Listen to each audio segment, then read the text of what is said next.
शाला को लेकर मध्य प्रदेश के धार स्थित भोजशाला में आज पूजा और नमाज दोनों एक साथ होती दिखेगी। मौका है बसंत पंचमी का। ऐसे में हिंदू समाज ने पूरे दिन अखंड पूजा करने की मांग की थी, तो मुस्लिम समाज भी जुमे की नमाज पढ़ने पर अड़ा था। कल सुप्रीम कोर्ट ने दोनों ही पक्षों को नाराज न करते हुए बीच का रास्ता निकाला। आज एक तरफ हिंदू दिन भर मां सरस्वती की पूजा करेंगे, तो वहीं मुस्लिम दोपहर 1 बजे से 3 बजे तक नमाज पढ़ेंगे। तो आप समझिए किस तरीके से सुप्रीम कोर्ट के द्वारा ये बड़ा फैसला सामने आया है। मध्य प्रदेश में भोजशाला में बसंत पंचमी की पूजा जो है वो भी होगी, अखंड पूजा जो है वो चलेगी, लेकिन दूसरी ओर 1 बजे से 3 बजे तक नमाज भी अदा की जाएगी।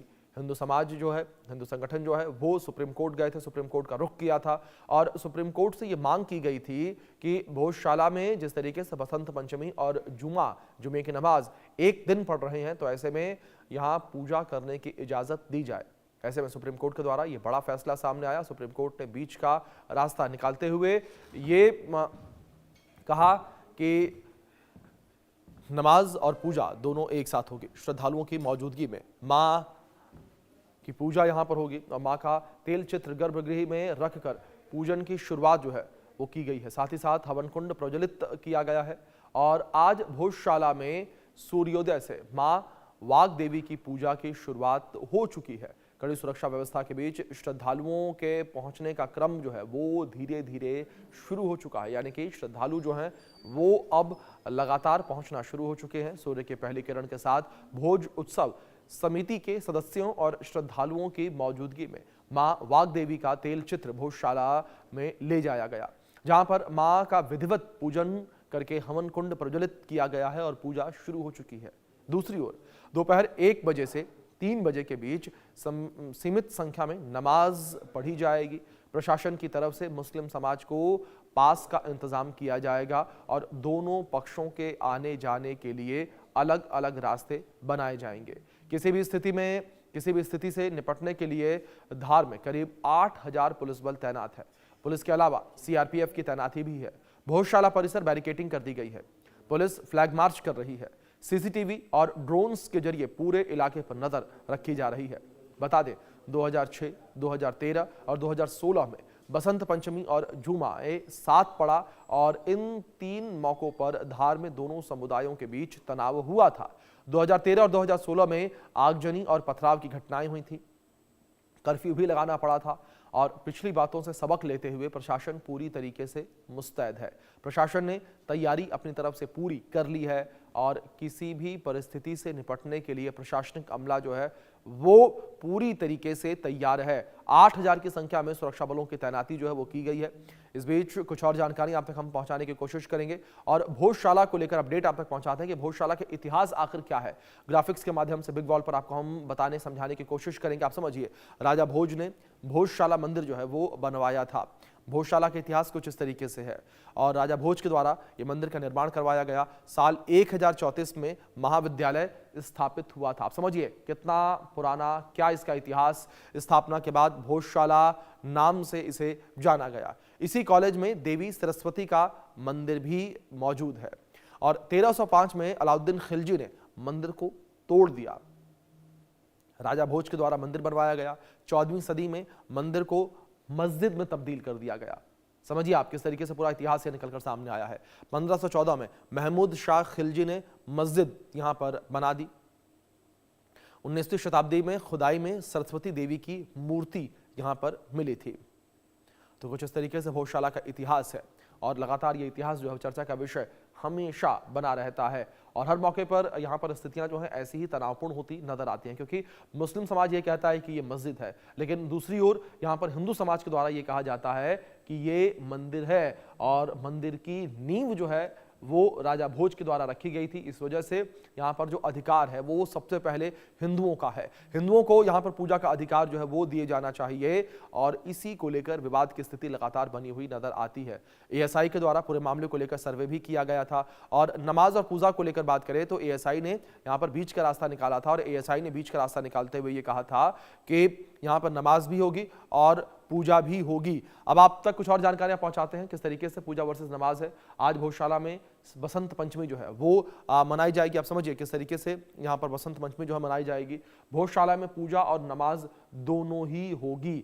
ये फैसला सुप्रीम कोर्ट का है। सूर्योदय से दोपहर 1 बजे तक पूजा होगी और नमाज दोपहर 1 से 3 बजे तक पढ़ी जा सकेगी। सुप्रीम कोर्ट ने बीच का रास्ता निकालते हुए फैसला सुनाया।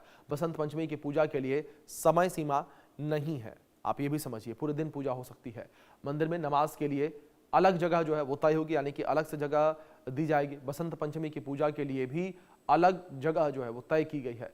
परिसर में आने वालों के लिए पास जारी होंगे ताकि डिटेल पुलिस के पास रह सके कितने लोग हैं। आज भोजशाला में बसंत पंचमी जो है वो मनाई जा रही है। और पहले फैसला कब कब हुआ? 1989 में पहली बार सार्वजनिक विवाद जो है वो सामने आया। 1995 में समझौता व्यवस्था जो है वो बनी। आप समझिए किस तरीके से पूरा मामला है ये।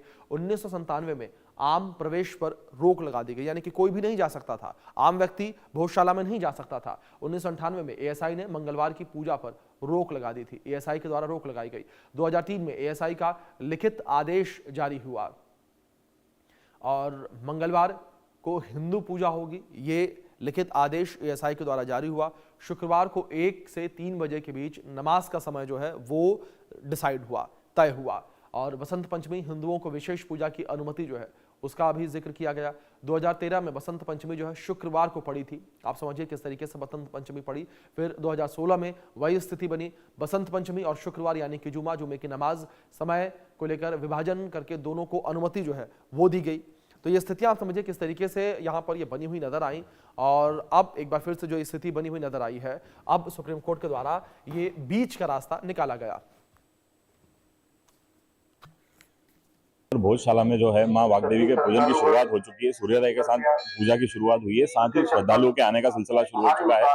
भारी पुलिस बंदोबस्त के बीच यह जो व्यवस्था है प्रशासन की, उसके बीच में पूजा का जो क्रम है लगातार देखने को मिल रहा है। साथ ही श्रद्धालुओं का जो आना है यहाँ पर लगातार बढ़ता जा रहा है। समिति के पदाधिकारियों से हमारी चर्चा हुई है, उसमें साफ तौर पर अभी जो बात निकल कर आई है प्रशासन की तरफ से जो व्यवस्थाएं हैं उससे समिति भी संतुष्ट है और हिंदू समाज के लोग भी उसमें संतुष्ट दिखाई दे रहा है। प्राथमिक तौर पर जो सुप्रीम आदेश आया है उसमें जो पूजा का अधिकार है प्रत्यक्ष रूप से करने की बात की गई है, इससे हिंदू समाज में अभी जो है इस वक्त उत्साह देखने को मिल रहा है। लगातार श्रद्धालुओं की जो संख्या है वो भी बढ़ रही है। इंडिया न्यूज के लिए धार से मनीष देवड़ा।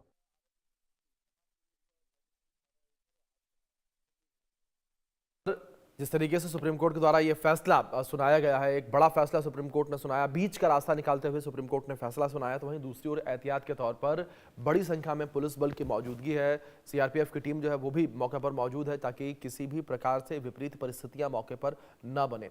8000 जवान जो है वो तैनात किए गए हैं।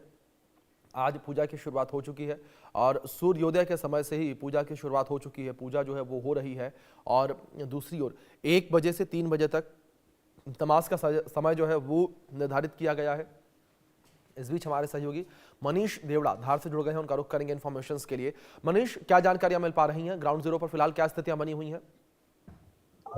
मैं इस वक्त मौजूद हूँ धार की भोजशाला के मुख्य गेट पर। यहाँ पर जो सूर्योदय के साथ ही भोज समिति की तरफ से जो व्यवस्थाएं की गई थी उसमें तमाम तरह की सजावट और उसके बाद जो पूजन की व्यवस्था है वो नियमित रूप से शुरू हो चुकी है। सूर्योदय के साथ हवन के को प्रज्वलित किया गया था। इसके बाद लोगों का आना यहाँ लगातार जारी है और बड़ी संख्या में लोगों की आवाजाही यहाँ देखने को मिली है। लेकिन सबसे खास बात यह है कि अभी जो लोगों की संख्या है वो सीमित है, लेकिन जैसे जैसे सूर्योदय बढ़ेगा और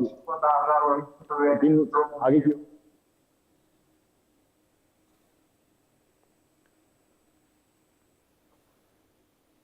चलिए, किसी तकनीकी खामी की वजह से हमारे सहयोगी संपर्क टूट गया। एक बार फिर से हम संपर्क करने का प्रयास करेंगे, लेकिन लगातार आप तक अपडेट हम पहुंचा रहे हैं किस तरीके से यहां पर एक बड़ा फैसला सुप्रीम कोर्ट के द्वारा दिया गया है। सुप्रीम कोर्ट के द्वारा बीच का रास्ता निकाला गया है और इस बीच के रास्ते को निकालते हुए सुप्रीम कोर्ट ने यह कहा कि पूजा भी होगी और नमाज भी अदा की जाएगी। हमारे सहयोगी मनीष हमारे साथ जुड़े हैं। मनीष, जानकारी आपसे चाहेंगे किस तरीके से इस वक्त पूजा जो है वो शुरू हो चुकी है और पूजा जहां शुरू हो चुकी है, दूसरी ओर ये भी